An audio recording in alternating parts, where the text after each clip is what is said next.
Good morning, and hey now, PSW staff, clients, friends joining us. Welcome to Wednesday's class. Yesterday we looked at Little Richard, and we had a great little time with that, and that's fun. So today we need to give recognition to somebody who's really changed music. Talk about somebody who did what he wanted to do, regardless of what was going on around him. And you got to respect that, as we've talked about artists that don't, where they don't listen to what other people tell them to do. They have a vision. They have a way of doing it themselves.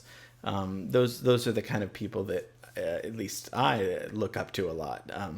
Where you learn the rules and then you break them, and then you twist them and you turn them. So all that kind of stuff. So, but it's going to be fun. Technically, we should have fun. We're going to look at the American composer, Charles Ives.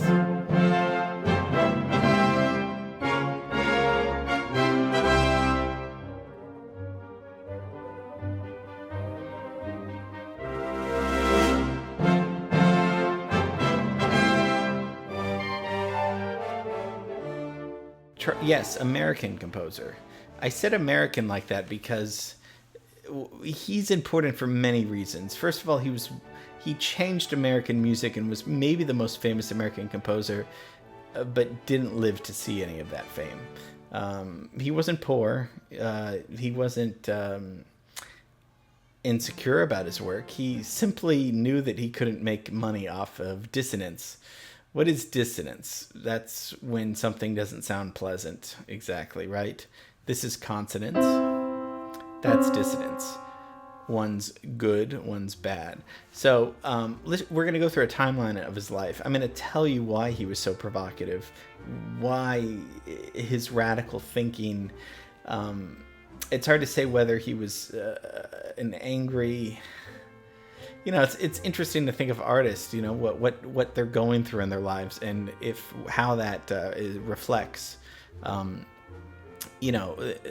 that reflects in their art, their personal lives. So we'll have so much fun so stay with me here. It's going to be a 4-hour class, but we're going to, just kidding. No, it's going to be fun. So, Charles Ives, born 1874 and dies 79, lives a long life, dies of a stroke in 1954 in New York. So we got to get a timeline. This is who we're looking at. Now, I put Scott Joplin right there because, as we know, Scott Joplin is an American composer. We don't talk about American composers that much. I mean, I've done a class on John Adams, Steve Reich, but those guys are still living. What about older American composers we haven't looked at? Mostly it's all been Western European composers. Wagner, Mozart, those guys aren't American at all. So, but I did put Scott Joplin there because we have looked at him, and he was a little bit before with his, ragtime and wonderful jazz-like music, pre-jazz. Let's go over to Connecticut. Let's go and see his house in Danbury, where he's from. His father taught him all about music. He was a trumpet. He was a horn player in the Civil War, actually, and taught him a lot about music, and would played in marching bands, and would influence him. Well, his son. I mean, he really taught him a lot about and we're going to look at some of these musical terms, because what made Charles Ives stand out was not just dissonance, and not just experimental music, but polytonality, polyrhythm. Poly means more than one, right? Mono is one. Poly is more. So polyrhythm is more than one rhythm going on. That's not really... I bet you're being like, well, that doesn't sound like music. I mean, you don't want 4 different beats, time signatures going on, but he did. Polytonality, more than one key going on. You're probably cringing. Tone clusters that are dissonant, that are semitones apart, and aleatory. That's a term we haven't looked at. That's when the composer lets the performer make a choice on what fits the best, perhaps. So, sort of giving them a little bit of freedom to improvise in some ways.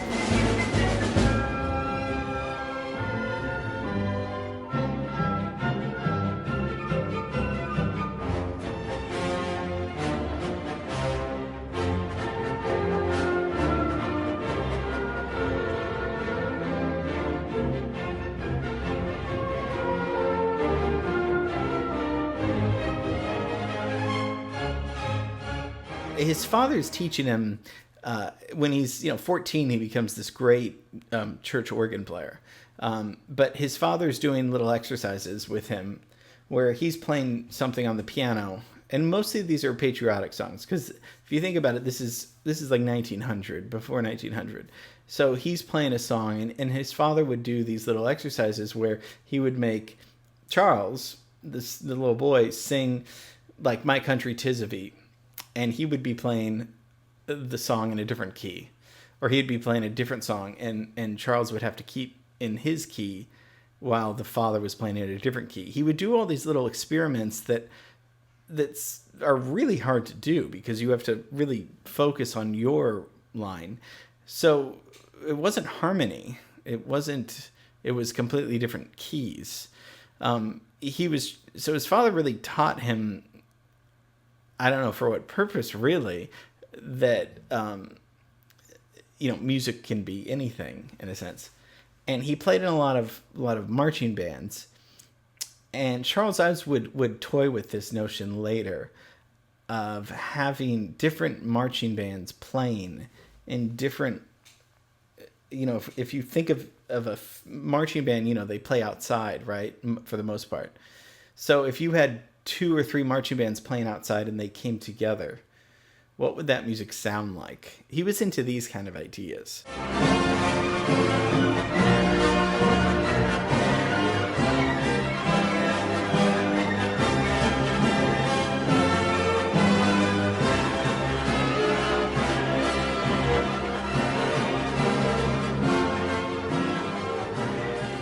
So he goes to Yale, and he gets a very classical, strict European education in composition, counterpoint, all that stuff. But here's what's different. Usually around that time, they would they would encourage you to be, they would tailor you to be a European composer. If you're in America, you're studying music, you're going to be studying European composers, Wagner, Schumann, Schubert, mostly mostly German composers. You're going to be tailored to sound like that, because that's the height of classical music. Well, there wasn't really an American classical music, so bear with me. That's what he didn't like about his studies. Why aren't we there? Of course, America was still young. Of course, America had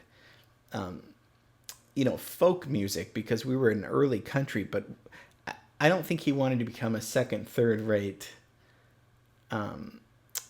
Wagner, when he could, and so he didn't vibe well with that at Yale, and I think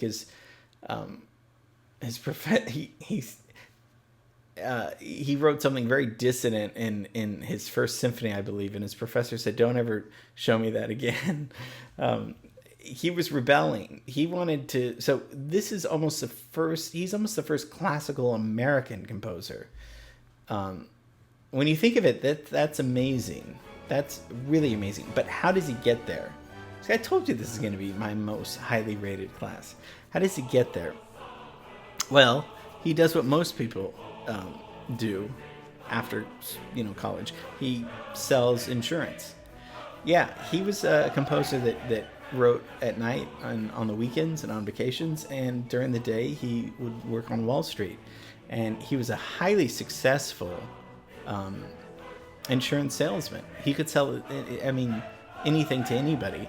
And he opened up a firm and made tons of money doing that.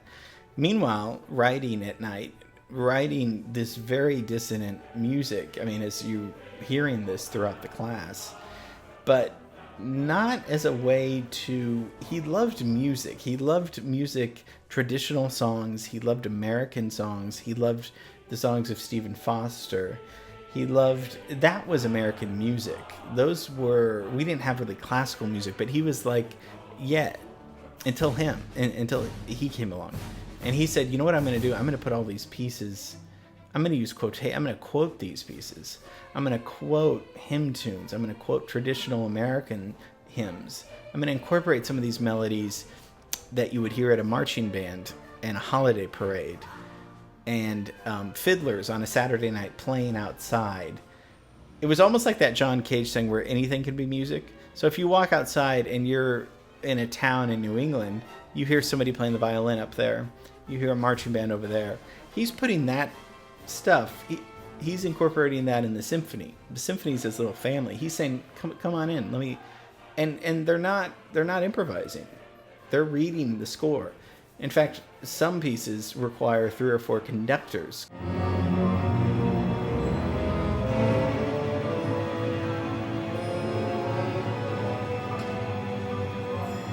It sounds chaotic. Now, there's some beautiful tonal music going on, so it wasn't completely all dissonant.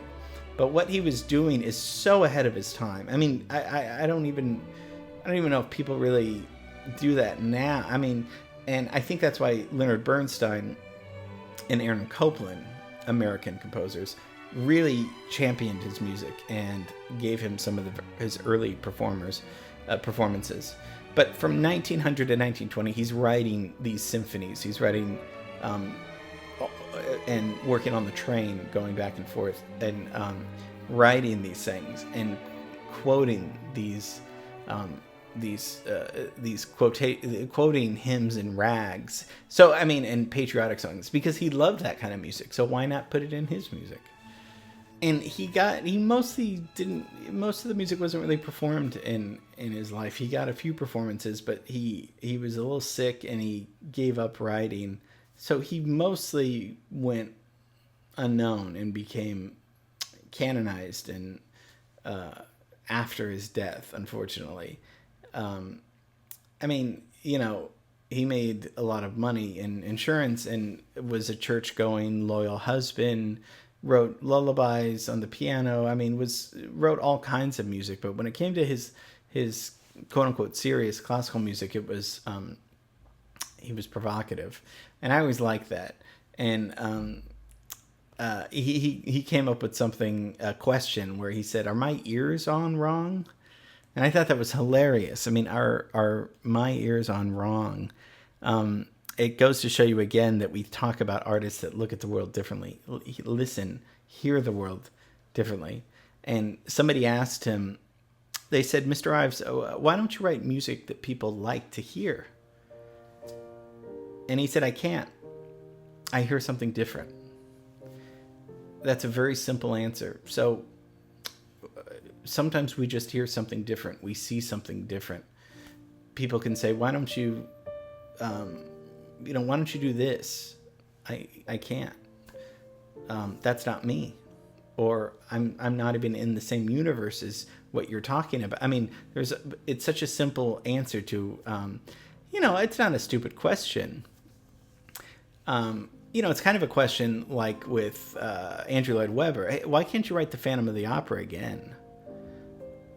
I tried, I can't. Okay, well, Coppola, why can't you do The Godfather again?